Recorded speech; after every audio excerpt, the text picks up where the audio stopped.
Aujourd'hui, on essaye le Claas Arion 660 Cematic. Ce tracteur est équipé d'un moteur de 6 cylindres de 185 chevaux et 20 chevaux de surpuissance. Il dispose également d'une transmission à variation continue à 2 gammes à engagement automatique. À l'arrière, on retrouve 4 distributeurs hydrauliques avec un débit maximum de 150 litres par minute. Enfin, ce tracteur pèse 8,5 tonnes et comme souvent chez Claas, il est bien équilibré. Ulysse, sur ce tracteur, il y a une nouveauté bien visible, c'est cette jolie peinture métallisée qu'on voit bien là au soleil. Mais il y a aussi une nouveauté, c'est le pack machine. Alors c'est quoi le pack machine chez Claas? Ce pack machine comprend une trompette sonore qui est dédoublée du klaxon traditionnel. Cette trompette sonore va plus permettre de se faire entendre dans les chantiers d'enfilage par exemple. Le pack machine comprend aussi des feux flash, donc c'est des feux clignotants pour pouvoir se faire mieux voir. Il y a aussi lors des longues journées de travail avec un outil à l'arrière, un repose-pied réglable en hauteur qui permet d'être incliné en décalé et de pouvoir travailler sans trop se fatiguer. Et enfin on va avoir une soufflette avec une prise d'air en cabine pour nettoyer sa cabine et une seconde prise d'air sous la cabine qui va nous permettre de nettoyer les radiateurs moteurs par exemple. Alors ça permet de garder son tracteur bien propre. On va maintenant aller du côté du pont avant parce qu'il y a aussi des évolutions bien visibles. Ulysse, on reste sur un pont avant Dana mais la suspension évolue. La position du vérin de suspension de pont a été revue en forme de V inversé, ce qui va permettre de gagner en stabilité pour le tracteur. C'est un peu comme un humain, on est plus stable avec les jambes écartées que les jambes bien droites. L'autre évolution, c'est l'apparition de protection. Oui, juste devant le pont, il y a un carter au niveau des vérins de direction.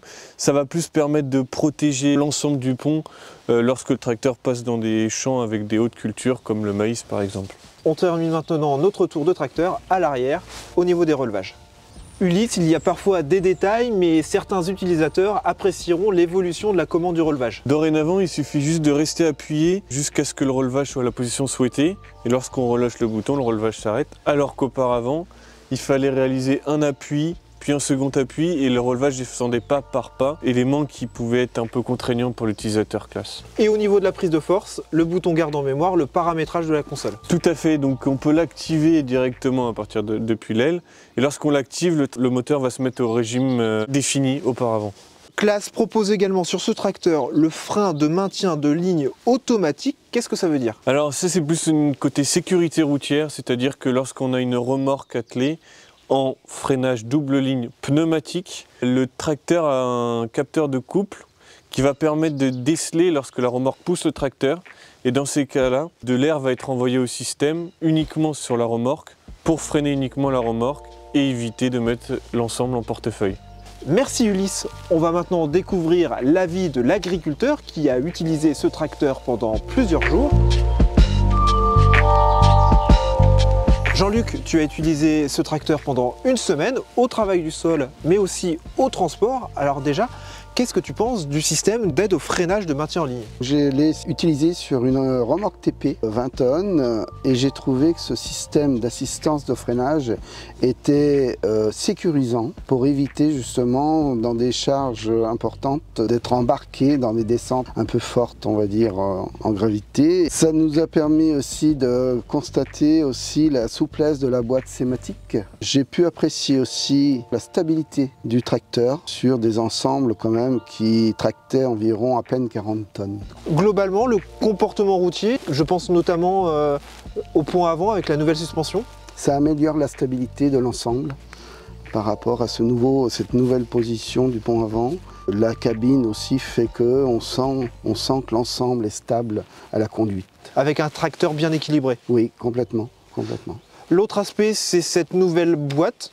Cette nouvelle boîte, la Cematic, est pour moi d'une très bonne performance, tout en ayant une très bonne souplesse sur les inversions de mouvement, très facile de prise en main, de réglage. Justement, cette prise en main, elle est assez simple sur ce tracteur. Oui, pour la bonne raison, c'est qu'il y a sur chaque information qu'on soit susceptible de régler, un logo, mais avec du texte derrière, qui permet de faciliter et tous les réglages sont très logiques. Alors je précise que vous n'utilisiez pas de tracteur classe jusqu'à maintenant, mais ça a été assez simple de l'adopter. Néanmoins, 2 points d'amélioration. Le premier, c'est le joystick qui est quand même un petit peu perfectible. Certains boutons me sembleraient mieux avec un peu plus de relief. Des boutons principaux d'utilisation, on va dire, parce que bon, il y a quand même une multitude de boutons sur ce joystick et on pourrait confondre assez facilement certains boutons. L'autre point, c'est le nettoyage à l'arrière du tracteur qui n'est pas toujours simple. Voilà, parce qu'il y a une multitude de choses au niveau des trompettes, entre autres, qui rendent difficile un nettoyage correct. Voilà. Vous connaissiez plus les automoteurs classe. Là, vous avez découvert le tracteur avec globalement un bon ressenti. Oui. Une nette amélioration de ce que je pouvais connaître, moi, des tracteurs classe. Et je considère aujourd'hui que classe est dans la cour des grands par rapport à cette nouvelle boîte, cette nouvelle position du pont avant qui améliore la stabilité. Je trouve que c'est un très très bon produit. Merci Jean-Luc pour cet avis. On va maintenant faire le bilan de cet essai avec Ulysse. Ulysse, c'est le moment de faire le bilan de cet essai. Alors on retiendra un tracteur avec un bon comportement routier, un tracteur bien équilibré, avec une bonne variation continue, apprécié de l'agriculteur qui l'a essayé. Et toi, de ton côté, tu voulais mettre en avant quelques points, notamment l'entretien assez facile, à commencer par les filtres. Là, ça a misé dans son cahier des charges sur la facilité d'entretien.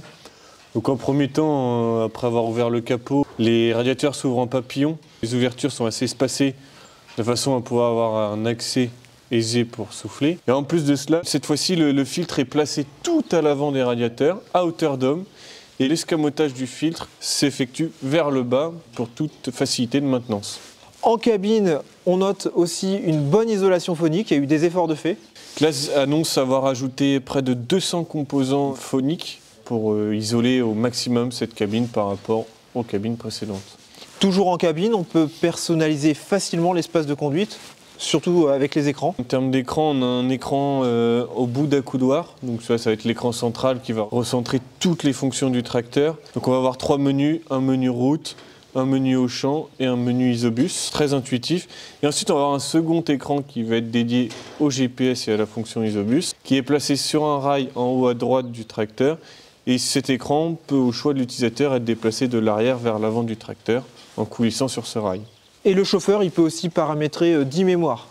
Sur le joystick et sur l'accoudoir, on retrouve des boutons allant de F1 à F10. Ce sont des boutons donc personnalisables où on peut affecter des fonctions sur la transmission, sur le moteur et encore l'hydraulique ou alors le multimédia par exemple. Et dernier détail, c'est toujours appréciable, il y a du rangement en cabine et aussi sur la masse avant avec un coffre. Donc en cabine, on a un coffre réfrigéré qu'on peut sortir, le ramener chez soi et mettre son pique-nique par exemple. Et une fois qu'on retourne au tracteur pour travailler, on le remet à sa place initiale. Il se situe derrière le siège passager. Et deuxième point en termes de rangement, c'est l'accessoire que propose Classe. Sur sa masse avant de 600 kg, ce coffre de 120 litres a vraiment un réel atout. Notamment, comme disait Jean-Luc Guinard, il n'aime pas mettre des clés ou des grisseurs ou tout autre outil qui pourrait salir ou se balader dans son tracteur en cabine. Donc, ce coffre lui permet de tout ranger ici. Et s'il y a un problème au champ, il a de quoi réparer. Merci Ulysse pour cet essai. N'hésitez pas à liker et à commenter cette vidéo.